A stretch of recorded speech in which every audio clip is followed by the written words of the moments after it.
got a chance to see Trap by M. Night Shyamalan.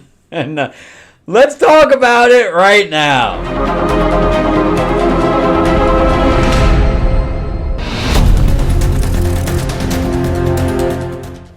Welcome back to the channel, everyone. Thank you so much for spending time with me as we rant about movies, comic books, and television shows, as well as the occasional board game.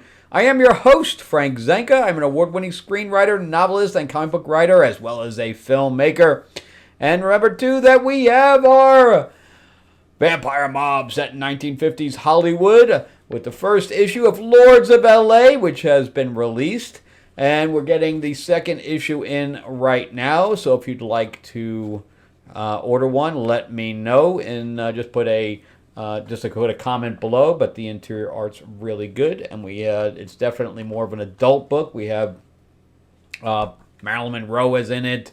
And you have vampire and vampire action, fangs and claws. So you got plenty of blood, sex, and gore. So it's a little bit like True Blood in that fashion. But if you'd like one, let me know. I do sign them as well. All right, so let's jump into Trap. This is a movie I wanted to see in the theater until all the reviews came back incredibly negative. So I was like, there are so many other movies out there. And I was like, yeah, I'll see if there's nothing comes out. And that just never happened. And now it just popped up on Max. So I figured I'd take a look at it and see if I missed anything. And I didn't. I have not been a fan of M. Night Shyamalan for some time. So I really liked everybody else. I really loved The Sixth Sense. I thought that was a genius film, which again launched his career. Now, what he did after that career was just squander everything away. He really did. He squandered everything. And why this guy is continuing to get money for films is just beyond me. The guy loses money on everything he does, continuously. Then he gets very little money for something, and then he makes that, make money, and then he goes back to his old ways. I don't know. I don't know why he keeps getting all these big fundings and loses it. And now he's got his daughter doing stuff, too, that's also losing money. So we'll figure that out. But anyway, he did that. Unbreakable was decent, but I thought it was a missed opportunity on there as well because he was promoting a superhero film, which it was like a few superhero origin film, and it just didn't get there. So there was some good stuff to that, and, Bruce Willis in his prime at that time. Lady in the Water. The best thing about that, is Bryce Dallas Howard, which he introduced in The Village, which I hated The Village because it was such a bait and switch film. So it's like everything he did was just poor. And then he decides that and then he did After Earth, which was, everybody knew that was a piece of shit. And that was helped getting funded by Will Smith because it had Will Smith's son in it. But, that had a very big budget and lost everything. I think that made very, very little money. And then he did Old, and that didn't do much. So it was like you're just one thing bad after another. But then he did Split with Anya Taylor-Joy, which nobody even knew her name at the time. And that kind of rejuvenated him. Because I wasn't even a fan of Signs, because, again, it was like a bait-and-switch film. It really wasn't about aliens. The Happening, I don't know what the hell that was. So it was just bad movie after bad movie after bad movie. But he just made just a pile of them. The Visit, I didn't even bother seeing. But then he did, Split, and, the actors just knocked out of the park. And then he decided to do Glass, right, which I was so excited about. Here he created his own little Marvel universe with Split in it and, the evil Glass character and Bruce Willis's character from Unbreakable. So you had all these characters in there, and I'm like, oh, this is going to be great. And throughout the entire thing, they're teasing this rooftop battle and all this stuff, and then none of it ever happens. He kept it all in one location, when it had a massive budget. So what was he pocketing this entire budget? So what a bad film that could have been great. It had such build up, and he just dropped the ball. Just dropped it. And now we have Trap with some really good acting, I think. But not acting, but actors. I gotta rephrase that. So you have Josh Hartnett in here, which I know he can act. He's done some really good stuff.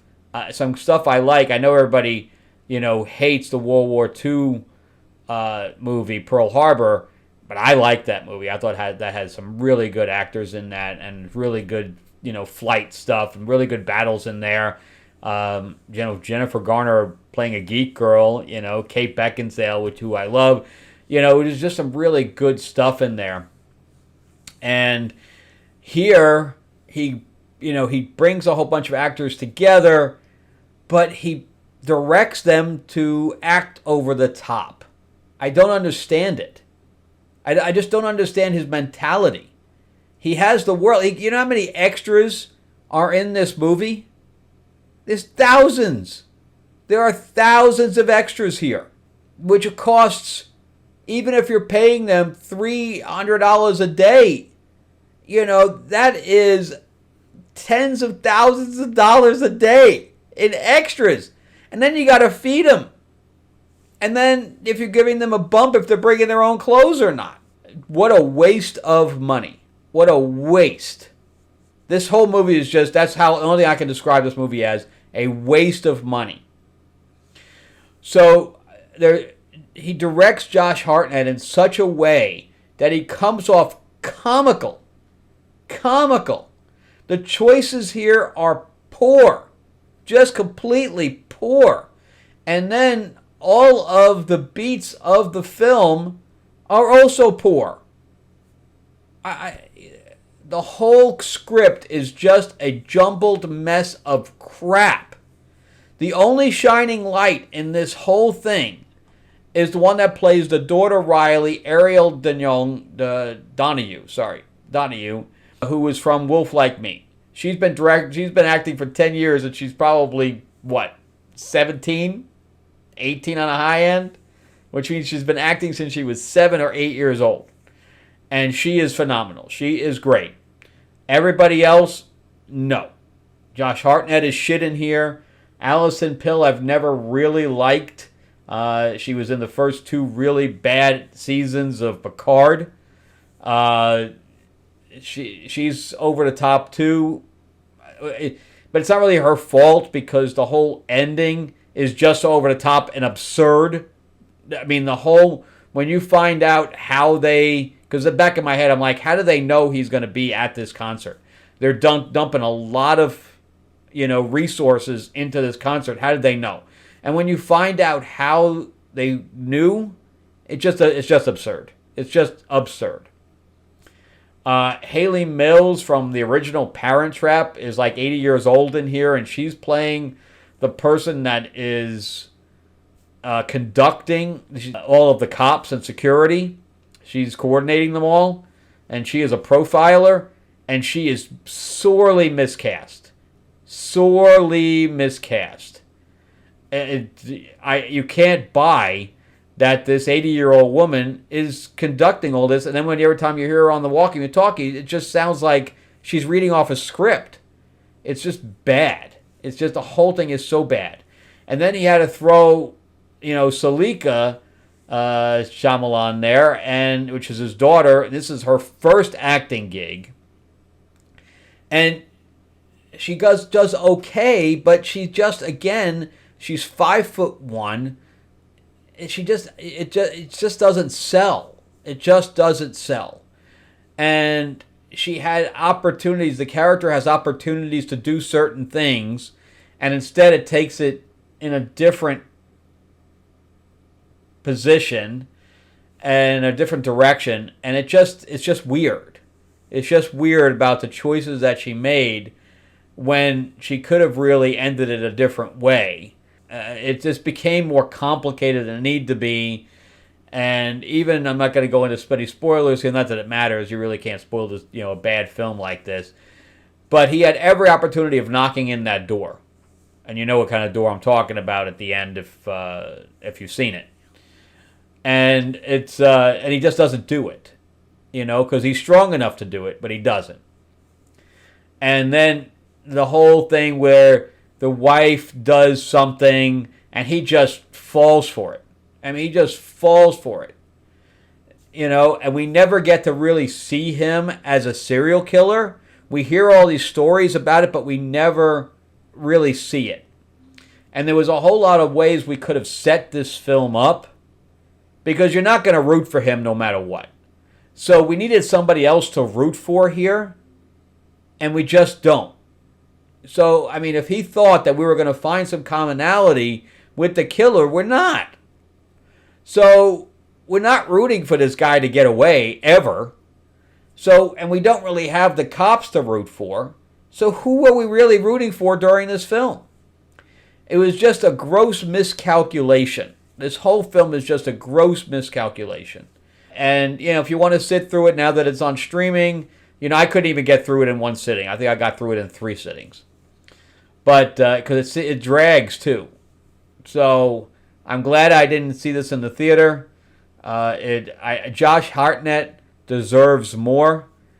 I'm not sure if there's a real future for Salika in acting.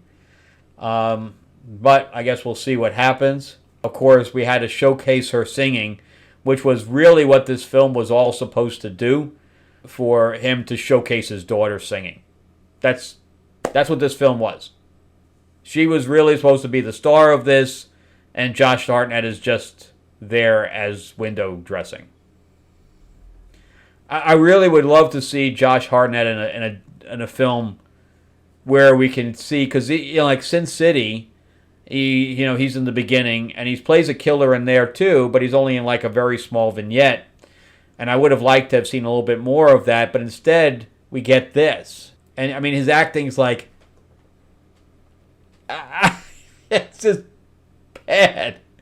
Just if I didn't know that he had an acting career, an escalated acting career, I would have thought this was a low-budget film. The way he acted. I'm like, is this your first gig, man? What the? But I know it wasn't him. Because the acting across the board, outside of the little girl, was all just bad. Anyway, let me know what you guys think. Did you guys like it? Is it just so contrived? It just doesn't work. Just the whole film just doesn't work. And whoever keeps giving this friggin' guy money, peel off a couple of million and give it to me. Because I can assure you that I can make more money than he makes. Anyway, that's it for me. I spent far too much time on this film that it actually deserves. I'm going to give this a 3 out of 10, mostly because of Ariel Donahue, but that's about the extent of it. All right, remember to give me a like, give me a subscribe if you can. Bring that bell, ding, ding, and give me that thumbs up. Any kind of coordination you do with it definitely helps the algorithm. And if you can help me grow the channel, please do. Check out some of my other videos as well, and if you do want a copy of Lords of LA, let me know as well. I'll see you guys on the next one. Have a great week. Thanks for watching.